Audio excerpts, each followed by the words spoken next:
because we have the management of Titagarh Rail Systems. There was an unfortunate development that took place recently. There was a fire incident which took place at their West Bengal plant. So let's find out more. Luckily, fortunately, there were no casualties, there were no human injuries. But let's find out more. Umesh Chaudhary, the Vice Chairman and Managing Director at Titagarh Rail Systems, joins us now to talk more about, of course, that incident and business and how it's shaping up. Umesh, thanks a lot for being with us. Happy New Year to you. Hope you've been well so far. I want to just understand about this fire that took place in West Bengal in your plant. Was there any loss of production? If yes, can you quantify it for us? And when will the plant start functioning normally? Yeah, good morning. It was an unfortunate incident that happened on Saturday, but this was not in the production area. This was in the truck parking area. So the cause is being investigated. It was probably, one of the trucks or the truck drivers, something to do with that. So it had no impact of production at all, and there was no substantial losses or anything. Although there have been absolutely no injuries by the grace of God, but we are taking the matter seriously, and we are revisiting the whole SOP of the incoming trucks and the rules for the drivers, etc. So you're saying that there was no fire at the plant per se, and there was no impact in the production area. But any damages that you would be claiming, any kind of insurance that you have at the moment, anything that you can quantify for us on what the loss would be to the company? It would be insignificant. It is being assessed, but it will not be a significant one. As I said, it was in the truck parking area. Okay, all right. Hi, Mr. Chaudhary. Good to hear that, financially it's not a big loss and no loss of human lives as well. So that's good to hear on business. Let's talk about another piece of news that came in the last few days. You've tied up with Amber Group to enter the train subsystems business in India and Italy. First of all, why go back to Europe? I recall you exited one of your ventures out there. So what's the plan? What's the potential of this business? And I believe you're putting in 120 crores. What kind of an asset turn will this have and by when? Yeah, so the announcement that was made was for two ventures that we are doing together. One is that the existing venture that we have, which is Firema, Titagarh Firema, we are inducting Amber Group as a co-investor, which will open up the markets for their existing products into Italy via Firema, like it has opened for Titagarh Rail.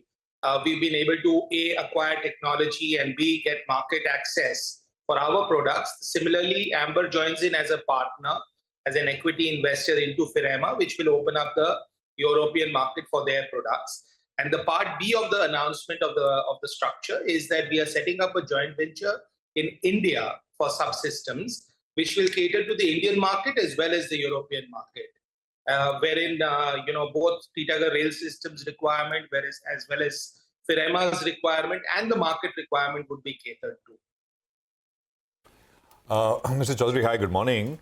This would be in the cooling segment, sir.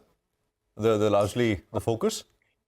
So the air conditioning on the cooling segment is something that Amber is already doing, and that will open up the access for that segment for them in the European market via Firema. But we are looking at interiors, we are looking at various subsystems. We would make those announcements as we go along, but there are advanced stages of, so the whole idea is that we should be able to do at least 20 to 25%, and this was a stated strategy that I had made earlier also, that we would like to be one of the most integrated players in the passenger coach segment. So this is backward integrating ourselves, and like we backward integrated ourselves for the wheels in partnership with Ramakrishna Forging, we are backward integrating ourselves in partnership with Amber for the different components, which is interiors and other subsystems that we will be announcing to the market. Yeah, just one more question. The budget is around the corner. There used to be a time when the railway budget used to be separate, not anymore. Anyway, this is the Wharton account. But so any expectations from the budget? And second, somebody I was talking to was saying that maybe and there was a news piece on this as well, the government is going to shift the focus a little bit towards non-AC coaches. The reason being the cost for AC train travel is pretty high, comparable in some cases to air travel. They've looked at data on occupancies, etc. as well. So is that something you're picking up as well?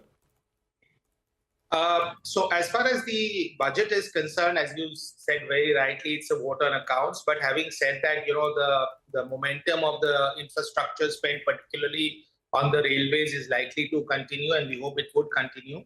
But the real big bang will happen post-elections, when the real budget comes. That is the time when we are expecting the real action to happen on the railways, because that we are continuing to be convinced, and we completely believe that the only way India can become a $5-10 trillion economy is by investing on efficiency and on railways. As far as the railway coaches are concerned, I think a country like India, which is more like a subcontinent, has to cater to all aspects or all sections of the society. So on one side, wherein the non-AC, the Vande Sadharan that has already started, Vande Bharat is something which is not going to stop. I think that's something which is, we are introducing the sleeper coach. We've already completed almost the designing, the interior designing and the exterior designing. We'll be launching that soon with the railways. So all of that is happening.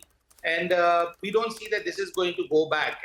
And just one more point I'd like to mention about air travel. The train that is being made now, the Vande Bharat that we are designing and we'll be producing, is actually going to be giving strong competition to the air travel. It's not going to be to the non-AC segment. This is going to be to the air travel, to the business travelers, to the professional travel that this train is going to cater to.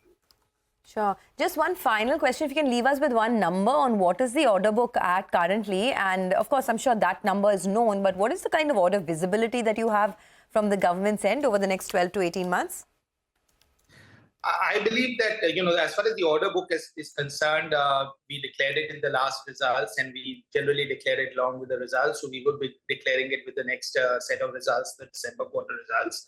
But as far as visibility is concerned, we're seeing a continuous spate of tenders coming in. We've seen some new tenders coming from the railways for the modern wagon, for standard wagons, for new designs.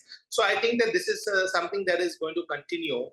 And we have an order book which is going to take us through for the next at least 1.5 to 2 years. And I think there's enough momentum that's happening even on the metro side or on the freight side.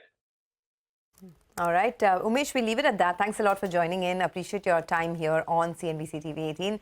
That's Titagarh Rail Systems.